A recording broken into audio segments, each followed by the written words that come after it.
What Private First Class Robert Bobby Martinez saw at that frozen Korean bridge in February 1951 was never supposed to haunt him for the next 40 years. But the faces of those people crossing in the darkness, the weight of the detonator in his hand, and the impossible choice between duty and humanity would become the secret he carried until a letter arrived at his Texas home in 1991 that changed everything. He thought he knew about that night. Bobby was just 19 years old when the Army sent him to Korea as a combat engineer with the 2nd Infantry Division. Back home in San Antonio, his mother Rosa still set a place for him at the dinner table every night, praying to the Virgin Mary that her youngest boy would come home safe. His father Miguel worked at the auto repair shop on Commerce Street and tried not to think about the war, keeping his hands busy with carburetors and transmissions, because thinking about Bobby in that frozen hell was too much to bear. His sister Maria was only 16 and wore her brother's high school Letterman jacket every day, the sleeves too long for her small frame, but it made her feel close to him somehow. The winter of 1951 in Korea was brutal beyond anything Bobby had experienced growing up in South Texas. The cold wasn't just uncomfortable, it was a living thing that tried to kill you every moment of every day. Soldiers woke up with their boots frozen to their feet, their rifles too cold to touch with bare hands, their breath creating ice crystals in the air that caught the weak sunlight like tiny diamonds. Bobby learned to sleep with his canteen inside his sleeping bag so his water wouldn't freeze solid. He learned to check his toes every morning for frostbite, looking for the telltale white patches that meant tissue was dying. He learned that the cold could kill you just as dead as any Chinese bullet. His engineering unit was responsible for building and destroying infrastructure as the war demanded. Some days they constructed temporary bridges so American tanks could cross rivers and advance north. Other days they demolished those same bridges to slow the enemy's pursuit as UN forces retreated south. It was exhausting work, both physically and mentally, this constant building and destroying, creating and obliterating, as if they were playing some cosmic game where the rules changed every few days. Sergeant Bill McKenna ran their 6-man engineering team with the efficiency of someone who had seen combat before. McKenna was 32, a World War II veteran who had fought his way through France and Germany, and he carried himself with the quiet confidence of a man who had survived one war and was determined to survive another. He had 3 kids back in Ohio: Tommy, who was 9, Sarah, who was 7, and little Billy, who was just 5. McKenna kept their pictures in a leather wallet that was worn smooth from constant handling, and during quiet moments in the bunker he would take out those photos and stare at them for long minutes, his lips moving silently, as if having a conversation with his children across the thousands of miles that separated them. McKenna took Bobby under his wing from the first day. He showed the younger man how to properly set explosive charges on bridge supports, how to calculate the amount of TNT needed based on the structure's composition and weight-bearing capacity, how to wire detonators in series so that one charge would trigger the others in precise sequence. McKenna was patient when Bobby made mistakes, firm when he needed to be, and always made sure his men knew exactly what they were doing before they did it. Lives depended on getting the explosives right, both their own lives and the lives of the soldiers who counted on them to either open a path forward or close one behind them. Eddie Johnson was the team's radio operator and resident comedian. At 21 he was from Brooklyn, a fast-talking kid who could find humor in the darkest situations, which was a valuable skill in a war zone where laughter was often the only thing keeping men sane. Eddie was black, which meant he faced discrimination back home that Bobby could only partly understand as a Mexican-American who had experienced his own share of prejudice in Texas. But in the frozen hills of Korea, nobody cared about the color of your skin, only whether you could do your job and whether you would stand by your brothers when the shooting started. Eddie dreamed of becoming a jazz musician after the war, playing trumpet in the clubs of Harlem, his fingers dancing over the valves while beautiful women swayed to his music. He talked about it constantly, describing the clubs he would play, the songs he would perform, the life he would build when this nightmare finally ended. Corporal Henry Zhang was the quietest member of the team, a Chinese-American from San Francisco whose family ran a restaurant in Chinatown. Hank rarely spoke, but when he did everyone listened because his words were always measured and thoughtful. There was an uncomfortable irony to Hank's situation in Korea. A Chinese American fighting against Chinese forces, and Bobby knew it weighed on him, even though Hank never complained. Some of the other soldiers looked at Hank with suspicion, questioning his loyalty despite the American uniform he wore. And Bobby had seen the hurt in Hank's eyes when someone made a careless comment about him looking like the enemy. But Hank did his job with quiet professionalism, setting charges with meticulous care, double-checking connections, always thinking 3 steps ahead to anticipate problems before they occurred. The other 2 members of their team were Corporal James "Jimmy" Peterson, from Iowa, a farm boy who was built like a bull and could carry equipment loads that would break other men, and Private Danny O'Connor from Boston, a skinny kid with red hair who was barely 18 and still looked like he should be in high school rather than in a combat zone.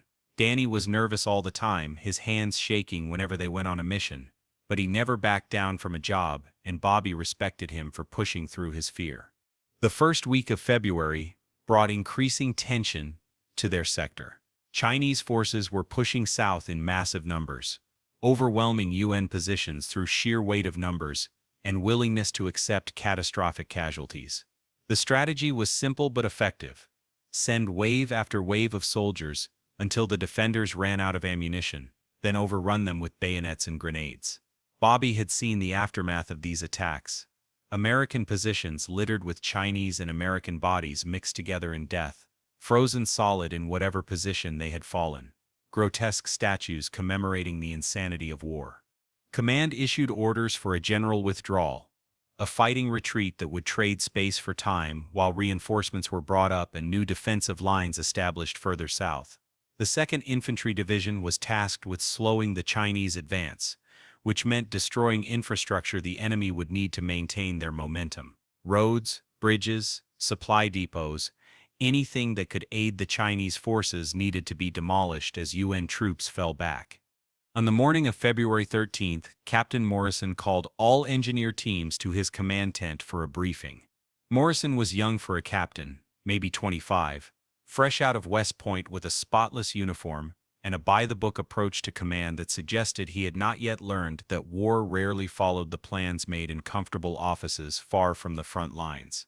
But he was their commanding officer, and his orders would be followed regardless of his experience level. The command tent smelled of canvas, cigarette smoke, and the particular odor of unwashed men living in close quarters. A large tactical map covered one wall, marked with colored pins showing friendly and enemy positions, blue for UN forces, red for Chinese and North Korean units. The red pins seemed to be multiplying daily, while the blue pins retreated steadily southward. Morrison stood by the map with a pointer, his face grave as the engineer teams filed in and found places to stand or sit on ammunition crates. Morrison tapped a location on the map about 15 kilometers north of their current position. A stone bridge crossed a tributary of the Han River at that point, and intelligence reports indicated it was along one of the main routes Chinese forces would use to continue their push south. The bridge was old, possibly centuries old, built by Korean engineers long before modern warfare turned their peninsula into a battleground. But it was sturdy enough to support tanks and heavy vehicles, which made it a priority target for demolition. The mission seemed straightforward enough. Take a truck loaded with explosives, drive to the bridge, set the charges, blow the bridge, return to base. Simple, except nothing was ever truly simple in war, and Bobby felt a twist of unease in his gut as Morrison outlined the timeline. They would have 8 hours from departure to detonation. The bridge needed to be destroyed before nightfall because intelligence suggested Chinese armor would reach that area after dark. If the bridge was still standing when those tanks arrived, they would roll straight south into the flank of the UN defensive line, creating a potential breakthrough that could collapse the entire sector. McKenna immediately started planning the operation in his methodical way. He calculated the amount of explosives needed based on the bridge's estimated size and construction, determined where the charges should be placed for maximum structural damage, figured out how many men he would need, and what equipment they would have to bring. Bobby took notes, writing down every detail because a single mistake could mean mission failure or worse, casualties among the team. Morrison made it clear that failure was not acceptable. Thousands of American and Allied soldiers depended on that bridge being destroyed on schedule. The lives of those men would be on the line if the engineering team failed to complete their mission. Bobby felt the weight of that responsibility settle on his shoulders like a physical burden. 19 years old, and the decisions he made in the next few hours could determine whether hundreds of his fellow soldiers lived or died. They departed at 2 in the afternoon. 6 men and 2 trucks. McKenna rode in the lead vehicle with Bobby and Hank, while Eddie drove the second truck with Jimmy and Danny. The truck beds were loaded with wooden crates containing TNT, blasting caps, det cord, spools of wire, and all the other equipment needed to demolish a substantial stone structure.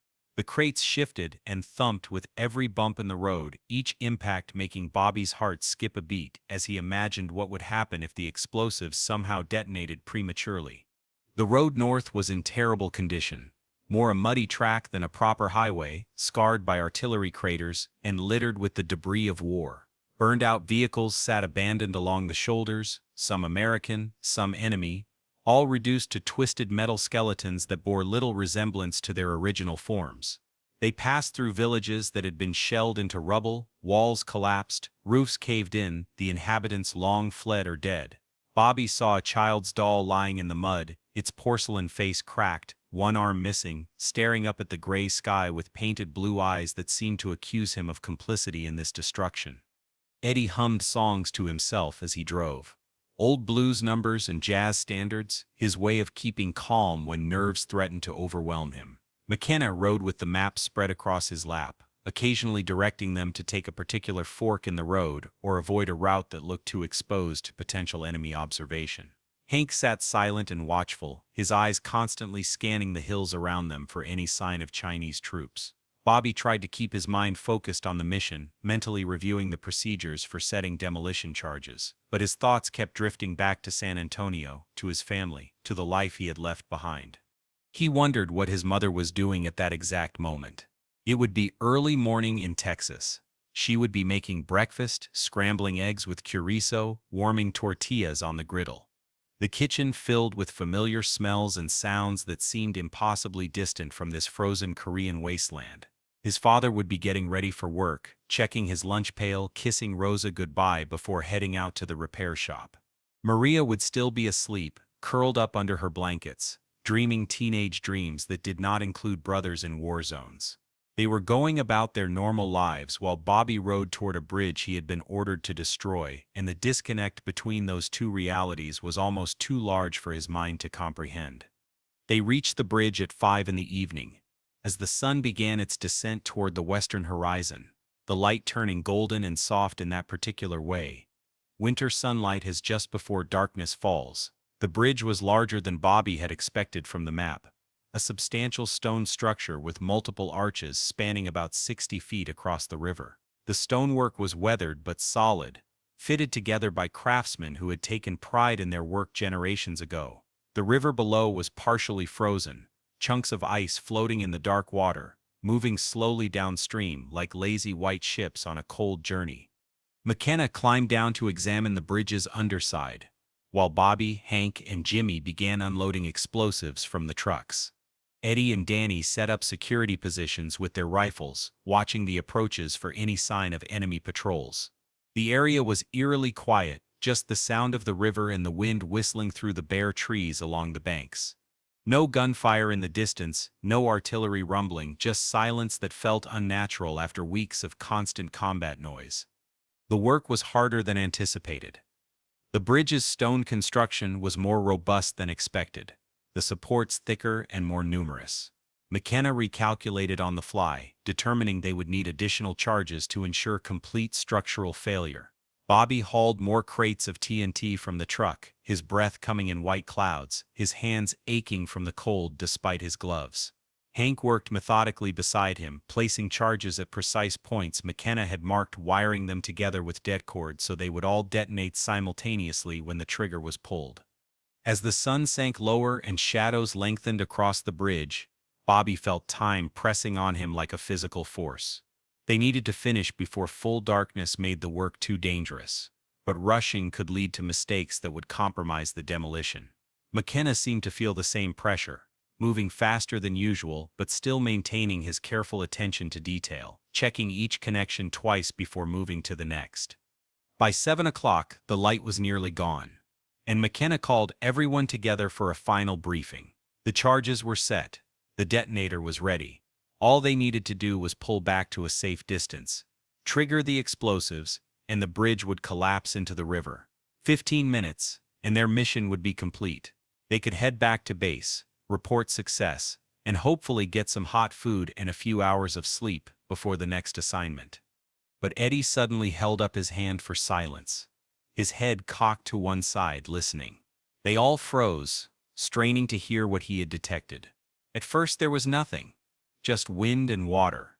Then Bobby heard it too, faint but growing louder. Voices, many voices. From the north, on the far side of the bridge, sounds of people approaching. McKenna immediately ordered everyone to take defensive positions, assuming they were about to be engaged by enemy forces. Bobby grabbed his rifle and crouched behind the truck, his heart pounding, watching the northern approach to the bridge. The voices grew louder, closer, and with them came other sounds. Crying children, women calling out, the shuffle of many feet on stone. Bobby could not understand what he was seeing when the first figures appeared in the gathering darkness. These were not soldiers. They were civilians, refugees fleeing south away from the advancing Chinese army. Hundreds of them, maybe more, streaming across the bridge in a desperate exodus. Old men leaning on walking sticks, their faces carved into masks of exhaustion, women carrying bundles of possessions on their backs, babies strapped to their chests with cloth wrappings, children clutching their parents' hands, stumbling with fatigue, some crying, others too tired even for tears. The column seemed endless, people appearing out of the northern darkness and flowing across the bridge in a slow but steady stream. They wore whatever warm clothing they had been able to grab when fleeing their homes, threadbare coats and blankets wrapped around their shoulders, cloth shoes that offered little protection from the cold. Some pulled small carts loaded with possessions, the wheels squeaking and bumping over the stone. Others carried nothing but the clothes on their backs, having left everything behind in their haste to escape the war. Bobby stood paralyzed, the detonator suddenly feeling like it weighed 1,000 pounds. The bridge was wired to explode. All the charges were set, the connections made, everything ready. One press of the trigger, and the entire structure would collapse into the river. And all these people, these innocent civilians who were only trying to survive, would die in the explosion or drown in the freezing water. McKenna was beside him now, his face grim in the fading light. The sergeant understood the situation immediately, and what it meant for their mission. Their orders were clear and time-specific. The bridge had to be destroyed before Chinese armor arrived. But those orders had been issued without knowledge of this refugee column, without considering the possibility that civilians would be on the bridge when the demolition was scheduled to occur.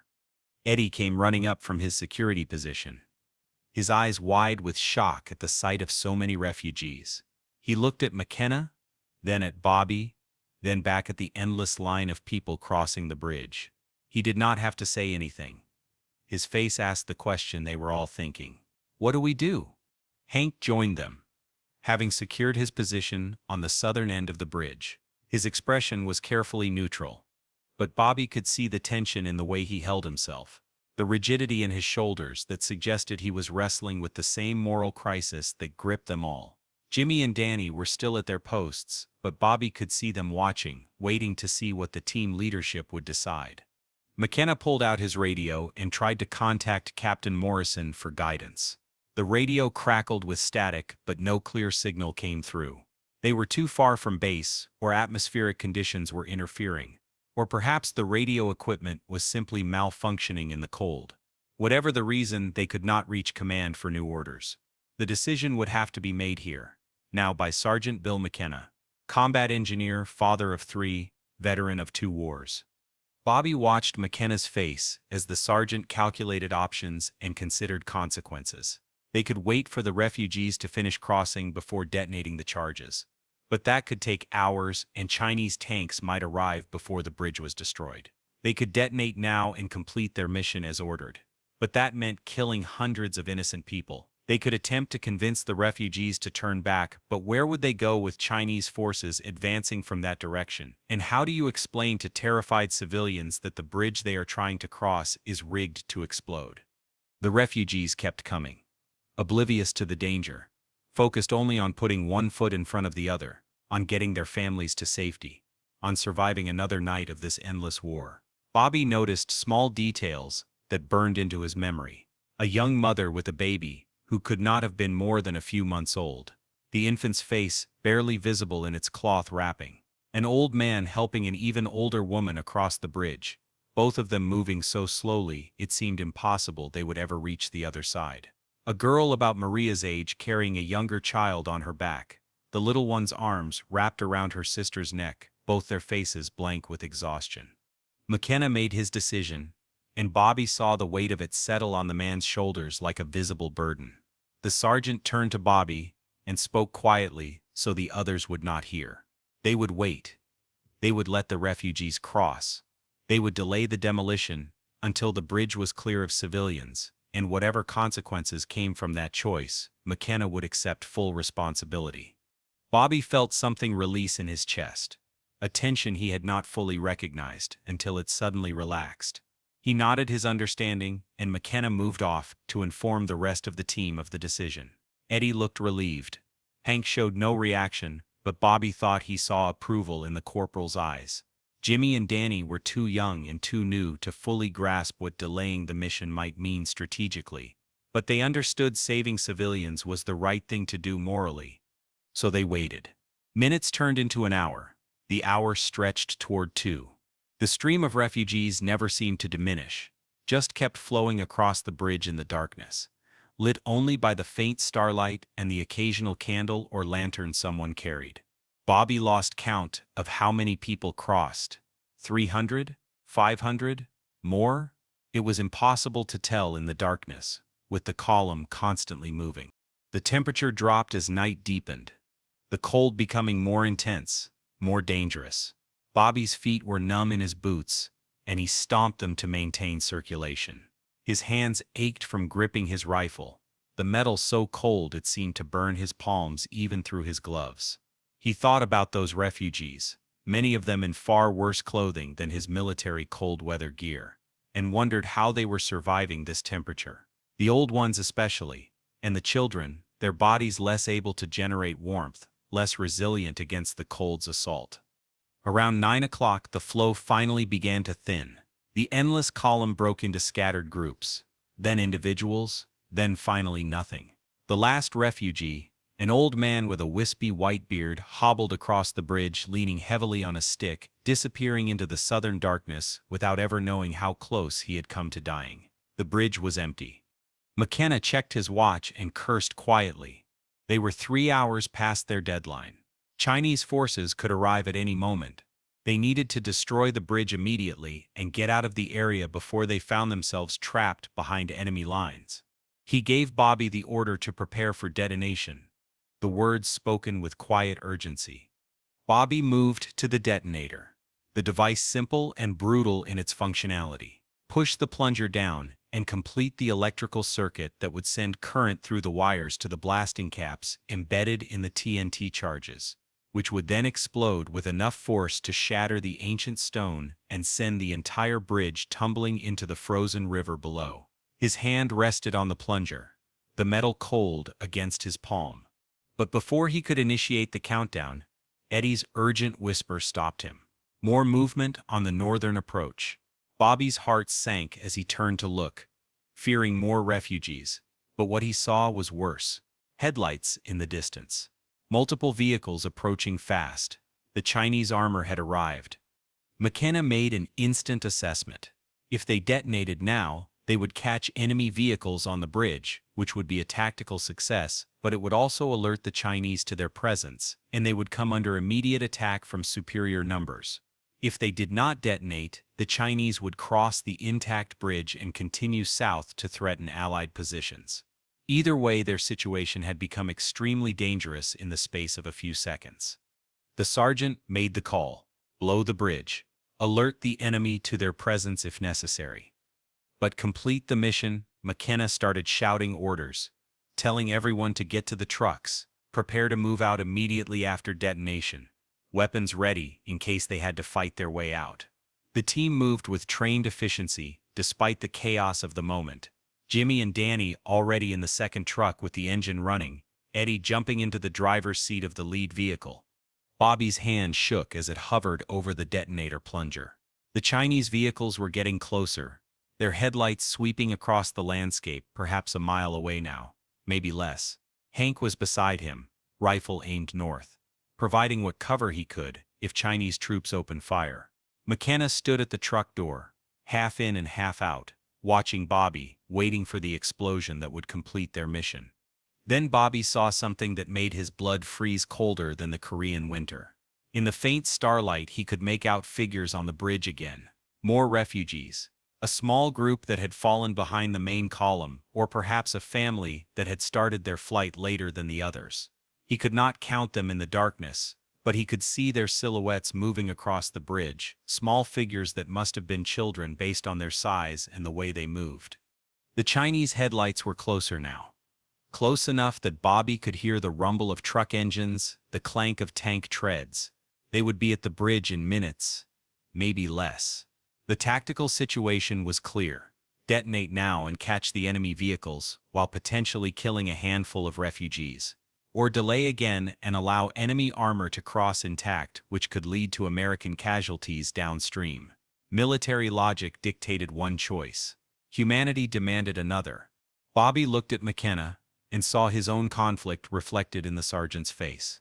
McKenna had already made one morally difficult decision tonight by delaying for the main refugee column.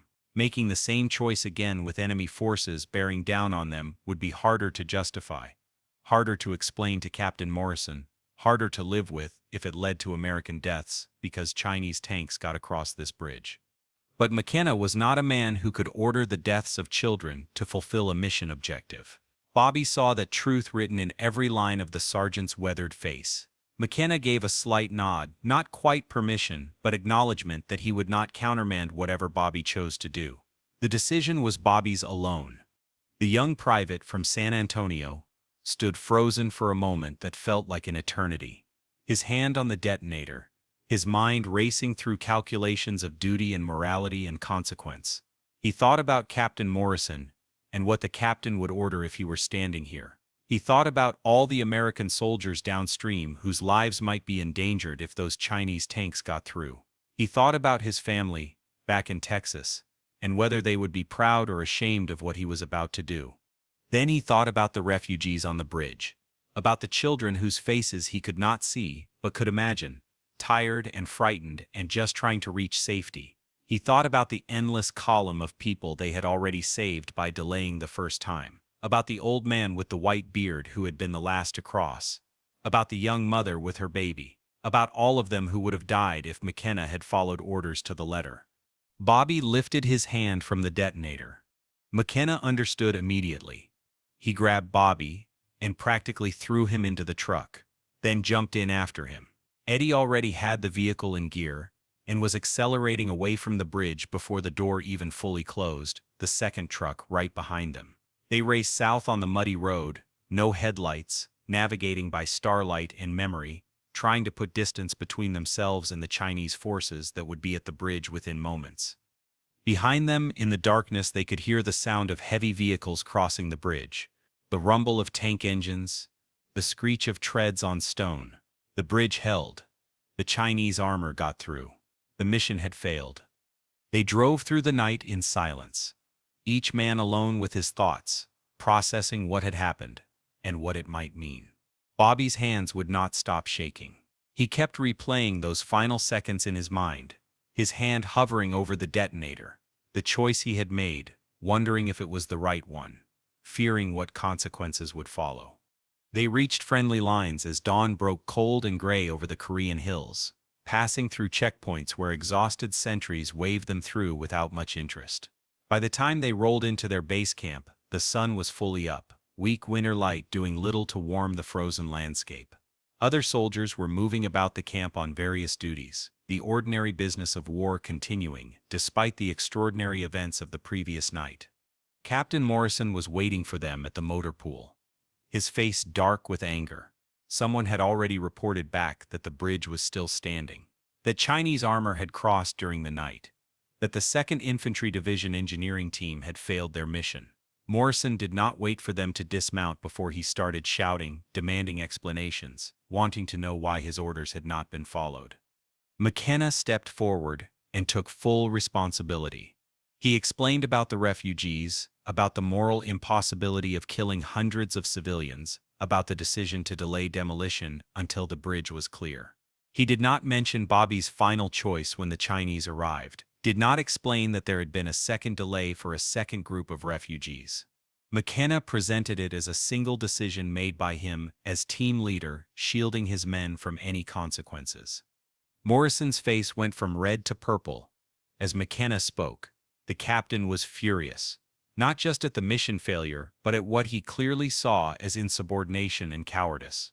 He called McKenna a disgrace to his uniform, said the sergeant had endangered American lives through his sentimentality, threatened a court-martial for dereliction of duty. Bobby stood at attention listening to this tirade, wanting to speak up, wanting to explain that McKenna had made the only choice a decent human being could make. But military discipline kept him silent. In the end, Morrison did not follow through on his threat of a court-martial, perhaps because he knew the incident would reflect badly on his own leadership. Perhaps because in his heart even Morrison understood that some moral lines cannot be crossed, regardless of tactical necessity. Instead, he had McKenna busted down to corporal and transferred to another unit, effectively ending the man's military career. Bobby, Hank, Eddie, Jimmy, and Danny received formal reprimands that went into their service records, black marks that would follow them for the rest of their time in the Army. The war ground on. The Chinese offensive eventually stalled and UN forces stabilized a new defensive line. The failure to destroy one bridge made little difference in the larger strategic picture, the war settling into a bloody stalemate that would last 2 more years before an armistice was signed. Bobby survived his tour and returned to Texas in late 1952, physically intact but carrying psychological wounds that would never fully heal. He rarely spoke about the war after coming home. His family wanted to hear stories of heroism and bravery. They wanted to celebrate their son's safe return. But Bobby had no stories he wanted to tell. How could he explain what it felt like to stand with a detonator in his hand, ready to kill people whose only crime was trying to survive a war they had not asked for? How could he make them understand the impossible choices war forced on young men who were barely old enough to vote? Bobby went to work at his father's repair shop, married a girl from his high school class, had 3 children of his own. He tried to build a normal life, tried to be a good husband and father, tried to forget Korea, but the nightmares came regularly. Dreams of bridges and explosions, of refugees crossing in endless columns, of detonators that would not trigger when he needed them to, or would trigger when he did not want them to. He woke up sweating in the middle of the night, his wife shaking his shoulder, asking what was wrong, and he would tell her nothing, just a bad dream, go back to sleep. The years passed. Bobby's children grew up. His hair turned gray, and then white. He retired from the repair shop and spent his days in the quiet routine of an old man's life. The Korean War became history, something mentioned occasionally on television documentaries, mostly forgotten by a younger generation that had Vietnam to think about instead. Bobby assumed he would carry his secret to the grave, the knowledge of what had happened at that bridge, the choice he had made, the consequences that had followed. Then in 1991, 40 years after that frozen February night, a letter arrived at his house in San Antonio. The return address was in California, a name he did not recognize. Kim Soo-jin. Bobby opened the envelope with trembling fingers, unfolding the single sheet of paper inside and began to read. The letter was from a Korean woman, now a grandmother, living in Los Angeles. She wrote in careful English, explaining that she was trying to track down American soldiers who had been in her area of Korea during the war. She had a story to tell, a debt to acknowledge. In February 1951, she wrote she had been a young girl fleeing south with her family, escaping the Chinese advance. They had been part of a large group of refugees trying to cross a stone bridge at night. Bobby's hands shook as he continued reading. Kim Soo-jin, described how her group had become separated from the main refugee column. How she and her parents and younger brother had fallen behind because her brother's feet were too frozen to walk properly. They had struggled to the bridge in darkness, terrified they would be caught by Chinese soldiers, more terrified of being left behind entirely. When they finally reached the bridge, they saw American trucks on the southern side and feared the Americans would shoot them as enemy soldiers. But the Americans had not fired. Instead, they had waited. Kim Soo-jin did not know why the American soldiers had delayed their mission, did not understand military strategy or demolition schedules. She only knew that those Americans had let her family cross the bridge to safety when they easily could have killed them. Her brother had survived, grown up, become a doctor. Her parents had lived long enough to see their grandchildren. Kim Soo-jin herself had come to America, built a life, raised a family of her own. She wrote that she had spent 40 years wondering about those American soldiers, wanting to thank them but having no way to find them. Recently, she had been able to access military records through Freedom of Information Act requests, had learned that an engineering team from the 2nd Infantry Division had been at that bridge that night, had found their names in after-action reports. She was writing to each man she could locate, wanting them to know what their decision had meant, wanting to say thank you for the gift of life they had given her family. Bobby read the letter 3 times, tears streaming down his weathered cheeks, the paper shaking in his hands. 40 years he had carried the weight of that night, wondering if he had made the right choice, fearing he had failed his duty, questioning whether the lives of a few refugees had been worth the risk to American soldiers downstream. And now this letter, this message from someone who had been there, someone whose life had been directly saved by his decision to lift his hand from that detonator. He wrote back immediately, his own letter much longer than hers, explaining everything that had happened that night, the orders they had received, the refugee column, the approaching Chinese forces, the impossible choice at the end, when she and her family had appeared on the bridge. He told her about McKenna's demotion, about the reprimands, about the weight he had carried all these years. He told her things he had never told anyone, not his wife, not his children, not the therapist the VA had sent him to. In the 70s, when his nightmares got so bad, he stopped sleeping entirely. Kim Soo-jin wrote back, and they began a correspondence that lasted for the next 3 years until Bobby's death in 1994. She sent him pictures of her family, her children and grandchildren, all the life that had flowed from the choice Bobby and McKenna had made that cold night in Korea. She told him he was a hero, not for killing enemies or destroying bridges, but for refusing to cross a moral line even when ordered to do so. She said he had saved not just 4 lives that night, but all the lives those 4 people had created in the subsequent decades, children and grandchildren who existed because Bobby Martinez had chosen humanity over military expediency. Bobby never fully accepted the hero label, never quite forgave himself for failing his mission, but Kim Soo-jin's letters gave him a peace he had not felt since leaving Korea. In his final letter to her, written from his hospital bed as cancer consumed his body, he thanked her for the gift she had given him. The knowledge that his choice at the bridge had mattered, that some things were worth the cost even when that cost was high. He died on a warm Texas evening in June 1994, surrounded by his family, his eyes closed peacefully in a way they had rarely been during his long life. His wife Rosa found the letters from Kim Soo-jin in his desk drawer after the funeral, bundled carefully with a rubber band, clearly read many times based on their worn condition. She read them herself and finally understood why Bobby had sometimes stood at their window late at night, staring out at the darkness, his lips moving in silent conversation with ghosts only he could see. The other members of the team had their own journeys. After Korea, Bill McKenna, demoted and transferred, served out the rest of his enlistment with quiet dignity and returned to Ohio, where he worked as a construction foreman until his retirement. Eddie Johnson did become a jazz musician, playing trumpet in clubs across the Northeast, never famous but well-respected among those who knew good music when they heard it. Henry Zhang returned to San Francisco and helped run his family's restaurant, eventually taking it over and turning it into one of Chinatown's most successful businesses. Jimmy Peterson went back to his Iowa farm and raised corn and soybeans, and never spoke about Korea except to say he had served his